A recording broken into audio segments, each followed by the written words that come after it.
All right, let's make some sandwich bread. So first, we're starting off here with 65 grams of active starter. To that, we're adding 350 grams of warm water, just warm enough to be able to dissolve the next step, which is 56 grams of honey. You could use sugar here. The recipe actually calls for sugar, but I like it with honey better. Give that a nice mix. Make sure everything is a uniform consistency. Next, we're going to add our olive oil and salt. So we have 20 grams of olive oil and 9 grams of salt.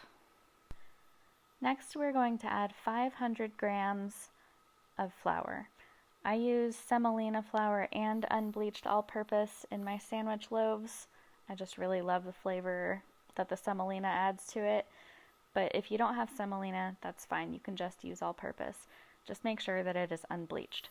So you want to use 500 grams total, and then mix it the best you can with whatever utensil you have, and then get in there with your hands and knead it and knead it and knead it until your shoulders hurt.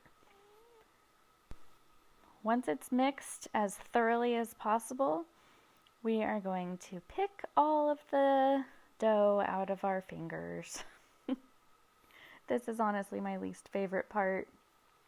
Sometimes it really overstimulates me, just the stickiness, not being able to get a lot of it off. But you want to just get as much of it off as you can to minimize dough waste, and then go wash your hands.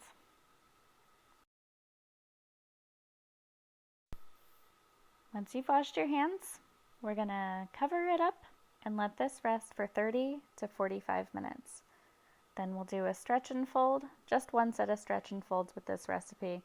So you basically want to just loosen the dough from the sides of the bowl, and then you are going to pull the dough up basically a fourth at a time. So you'll grab it, pull it up until it resists stretching, and then fold it over, and then turn it a quarter, and then do the same thing. Pick it up, fold it over, pick it up, fold it over, until you complete your circle. And you can do it a little extra if you want. Sometimes I go around the bowl a couple times, but it's really not necessary. Then we're going to cover it back up and let it sit. I usually do this recipe at night before I go to bed. That way when I wake up in the morning, I'm ready to do the next step. So it's morning time now, and we're going to uncover it. You can see it's puffed up. You can kind of see some of the bubbles on top. It'd be easier if it was in a glass bowl. You could see there should be bubbles on the side and on the top. So we'll dump this out, and then I'll show you how to shape it. I forgot to mention, you're going to want to lightly flour your surface before you dump your dough out. Otherwise, it will stick to your counter. After you dump your dough out, your bowl should be pretty clean of dough with minimal intervention required, minimal scraping. So now that it's dumped out, we are going to gently stretch it out into a rectangle, somewhat thin, but not paper thin. You don't want to be able to see through it. So you're going to stretch it out. You can pick it up and let the weight pull it down, or just continue to pull on it like this. And then once it's all pulled out to your likeness, you're going to kind of dimple it. I like to dimple it because I like to pop the bubbles, because I don't like my sandwich bread full of holes. And once you're done dimpling it, we're going to start folding it up. So we'll get 1/3, fold it over to the middle, get the other third, fold it to the middle, and then we're going to roll it like a Chipotle burrito. So you kind of want to tuck and pull gently as you go, and you can tuck the ends in so you don't end up with a weird spiral on the outside. And you want to keep it pretty tight. And then we'll have our sandwich loaf pan. You can use a stainless steel one or glass or whatever you have. You just want to butter to the inside of it, or you can spray it with oil, whatever you prefer.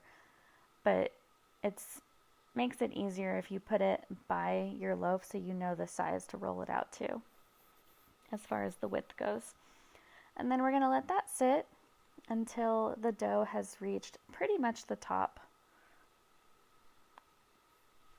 And then we get to score it. You don't have to score it, but I'll show you at the end what happens when you don't.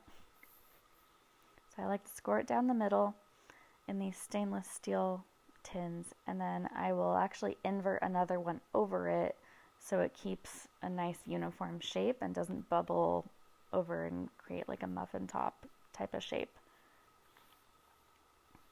And then we stick it in the oven at 375 for about 40 minutes, and we just sit and admire it as it rises so beautifully.